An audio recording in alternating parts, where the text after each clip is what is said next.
Thank you so much, Nita, and thanks for asking me. And I'm so impressed with everyone that's here today. So let me see if I can share my screen so we can get started.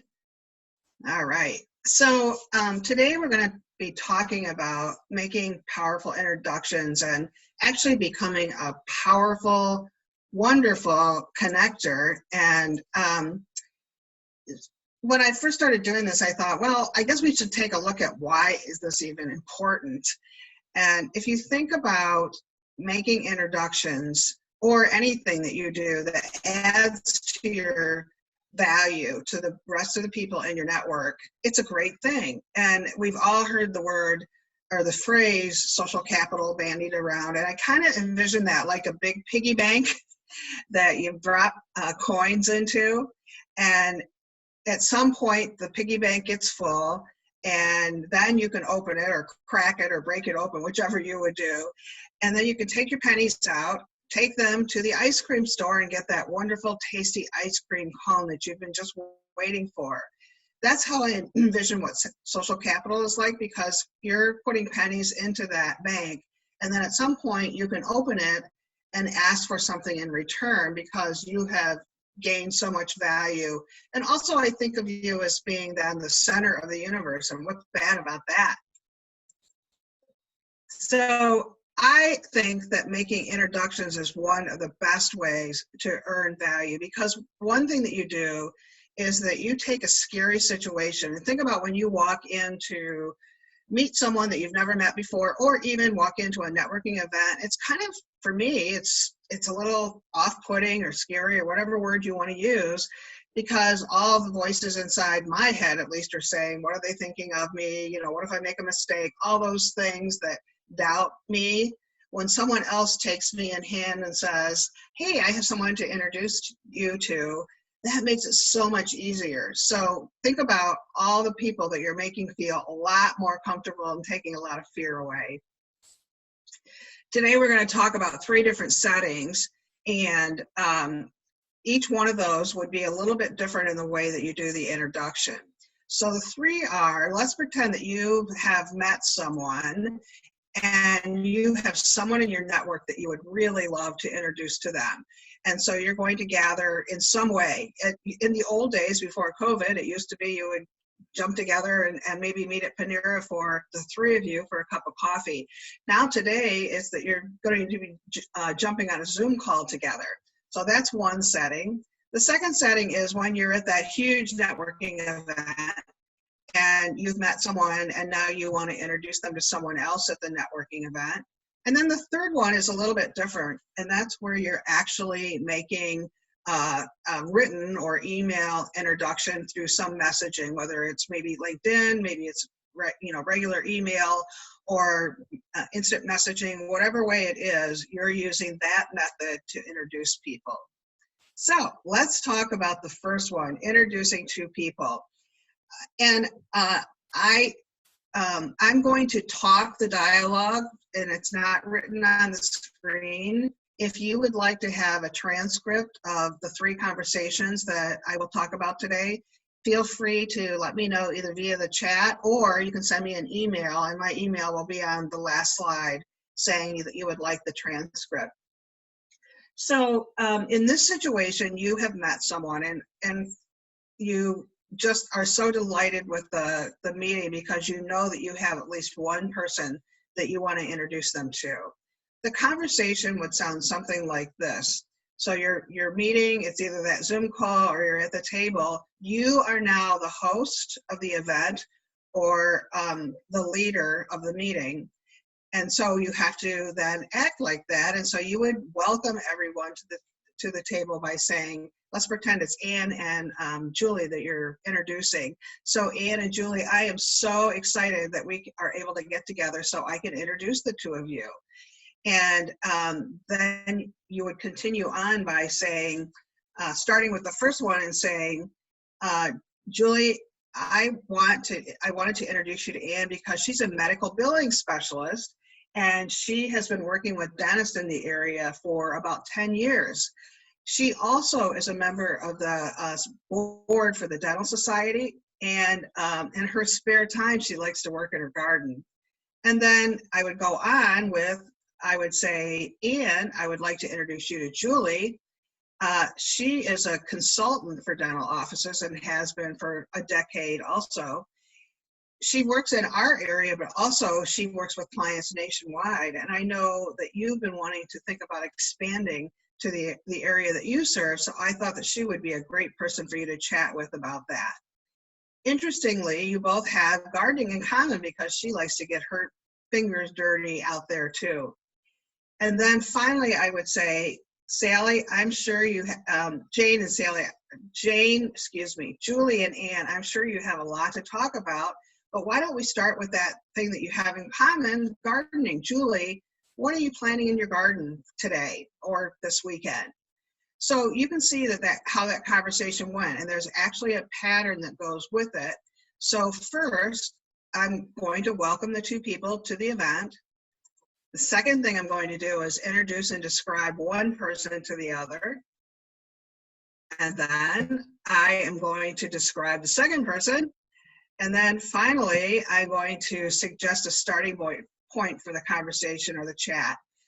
Now, at this point, the most important thing for you to do is to shut up or be quiet. And because you want to let them talk. And it's really interesting to me when I am in person or, can hear these two chatting, I always find out something new about each of the people that I didn't know before, even though I thought I knew them well. The reason that you want to stay in the meeting is that if it seems to be a pause or an awkward pause in the meeting, you can get it started again. Or maybe if you feel that something's being forgotten, maybe Jane or Julie should have told Ann something that was really important. You can say, Julie, why don't you tell Ann that story that you told me the other day about that one client? So you can keep as the host of the event, you can keep them talking and really getting to know each other. And by the way, if you have questions as we go through this, please enter into the chat with those questions. So that's the first question, or excuse me, the first discussion. The next one is at a networking event. And in my book, Tell Me Exactly What to Say, there are quite a few conversations involving different types of networking events. But this one would be the large group where you're kind of milling around in person. And you've been to this event before, so you know some of the people at the event. You've met someone new, however, which is great. And in your conversation with her, you found out that she probably needs to meet someone else at this event. So the conversation would sound something like this. So Tracy, it has been great meeting you and chatting, but it sounds like you would like to meet realtors, and I'm not a realtor. So I can make an introduction to a couple of those in the room right now, if that's okay with you. And so then I take Tracy by the hand and I take her over to Sandra, who is a realtor, and I say, Sandra, I want to introduce you to a new acquaintance. Tracy Small is the owner of Small Flooring and Small House Cleaning. I'm sorry, I messed up my own conversation. And she cleans out houses, and especially houses that have had trauma or messy events happening in them. She even had one where a murder was involved, and it's quite a bit having to clean out a house like that. She gets properties that are a mess ready to go onto the market as quickly as possible. And I thought that she might be a good resource for you. I figured that you might be able to help her even get introduced to other realtors. So then again, I would stay in the conversation, making sure that the conversation gets started. I could say to Tracy, please tell Sandra about that house that you just worked on that you told me that it was so amazing. So again, I'm directing the conversation so that each of them get to know each other. So it looks like this again. Welcome the two people. Introduce, whoops, I just went backwards, sorry. Introduce the acquaintance to the new seasoned networker. And remember also to get permission to do this from that first person, because for whatever reason, they may not want to be introduced to someone. But once you do get permission, you take them by the hand and then introduce them to that seasoned networker. The next thing you can do is to describe the reason for the introduction. So you've got to tell that person that you're introducing her to why you're introducing them. And then the last thing, of course, is to suggest others that might be good for this person to meet. As I did, I suggested maybe that other realtors could be introduced to Tracy. So that's the end of the second one. And then we're going to take a look at intros via email. So what do we write when we're introducing two people? And the reason for this might be, for example, one person might be in a different location. In fact, today I introduced Carrie to a person from South Africa via an email, and maybe we can even get Carrie to talk about that. And then the other way that we would write an email is if we're trying to connect two people, and it might be, for some of you may not know what BNI or Business Network International is. It's a group of people that gather on a regular basis so that they can help each other get introduced to others in their network. So maybe someone has asked to be introduced to a specific person. You can reach out to that person, or maybe you don't know the person that they want to be introduced to, but you know someone that does, and you can ask your friend to make the introduction. So a couple different things that happen here. So let's look at the conversation where the last one that I just mentioned, which is where you want to get someone introduced to someone that you don't know, but you have someone in between. So that someone in between is Jennifer, and you can write, I hope you're doing well and are safe during the time that we're having right now. I am reaching out to you to see if you might be able to help a good friend of mine. Lucy Smith is the owner of Smith Flooring, and I have used Susie in the past, and she does great work. She would like an intro to Jacob Tremaine. On Facebook, it shows that you are friends with Jacob. Would you be willing to make that introduction? And if you feel more comfortable, I can introduce you via Zoom to Lucy first. So that's the first one, and obviously I'm asking someone to introduce someone that they don't know, and that's why I put that extra part in at the end. The other situation, and I already mentioned, I did with Carrie today. I met someone from South Africa via Zoom this morning, and one of the types of people that he said he wanted to be introduced to was graphic artists, and of course I thought of Carrie because she's a superstar. And so I very much like when you introduce two people, you do that the same way when you're doing the email introduction. So you say, Carrie, this is Edwin, this is what you need to know about him. And then Edwin, this is Carrie, this is what you need to know about her. And let me, why don't you tell that story to get started? So it looks kind of like this. So reach out with pleasantries. Again, we've always got to do that. The second thing is give the reason that you are writing. And then the third one is offer to introduce your friend if in fact that is necessary.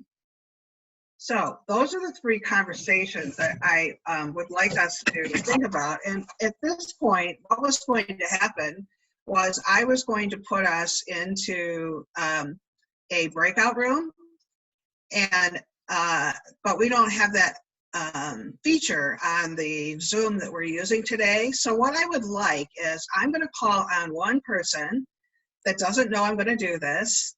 So Erin Curley, would you be willing to do this? And you're muted. Hi, Erin.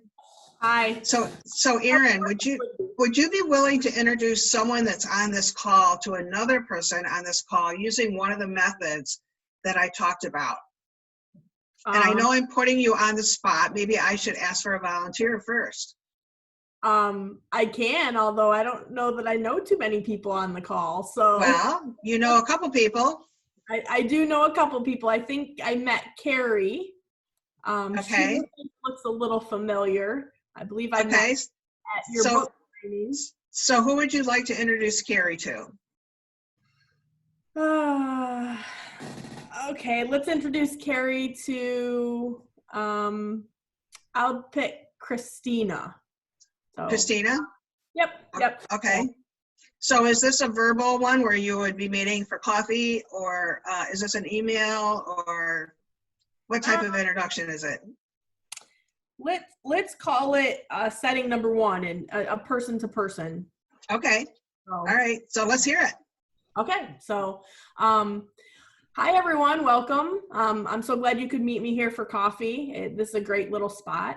I just wanted to introduce you both because, you know, Carrie, I met Carrie at Debby Peters' book signing, and we had a nice little discussion on the couches. I know she's known Debby for a while, and I just really wanted to introduce her to Christina. Christina works with Women of Toledo. Sorry, I forgot to read. And Christina works with Women of Toledo, so I met her at the big gala, and I think the two of you should connect. I think it would be a great connection and help the two of you to get to know each other a little bit better. Great. I think you did a great job, Erin, especially being put on the spot. Yeah, so if I had longer conversations with each of them, I probably could have said more. Yeah. What it makes us remember is that when we are having conversations with people, we probably need to start remembering details and kind of pegging them in here. I know I can't remember, so I have to write everything down as much as possible. And then if I enter it into my contact system, it helps to put it into my long-term memory. Helps. It doesn't always make it stay there all the time. Sure. So, yeah, I find that it's you know, especially like at your book signing, there weren't a ton of people there, but it was a lot of small conversations, so they weren't as intimate, which therefore then kind of makes it difficult. Whereas like Christina, I feel like the conversation I had with her, though it was a shorter conversation, it was more one-on-one, and like I remember a few more details. Plus there was a lot going on that night where she had a nice video, so I can tell you things about that video too. But yeah. So the way that this all got started, just so you all know, is I teach a class on networking, and one of my students at the last class, which is week 10, by the way, asked me, how do I get back in front of people that I've met already? And I said, well, and his name is Rick. And I said, Rick, you remember session 4? He said, I met him before session 4. I'm like, okay, we'll let you off the hook. So I started demonstrating, or I said to him, are there people in your network that you need to introduce to these people that you would like to get back in front of? And he said, well, yeah. And I said, well, why don't you just, you know, put the two people together and you can introduce them? And he said, I don't know how to do that. And I said, what do you mean you don't know how to do that? And he said, I don't know how to introduce two people. And I was a little surprised, but tried not to show it in my face. And so I started demonstrating how to do that. And he said, wait, slow down. I have to write it down word for word. Tell me exactly what to say. And I was like, wow, interesting. And I thought, well, maybe it's just that person. But then it was not too long after that I met with a young woman over in the Cleveland area, and she's fairly new to the business world. She'd been in business for about 6 months. And she knew about my book, and she said, I really need that because she said, I'm a computer programmer. I really need your book. She said, I don't know how to make these conversations. She said, and I just learned 2 days ago that when I introduce two people to each other, I have to do something more than say, hi, Debbie, this is Eva, and Eva, this is Debbie. She said there was always this awkward silence, and I could never figure out why. Interesting. So if we act in the way that we're talking about today, the awkward silences will go away. So we have lots of people that have their video turned off, so I can't see their eyes, I think. But Judy Rowe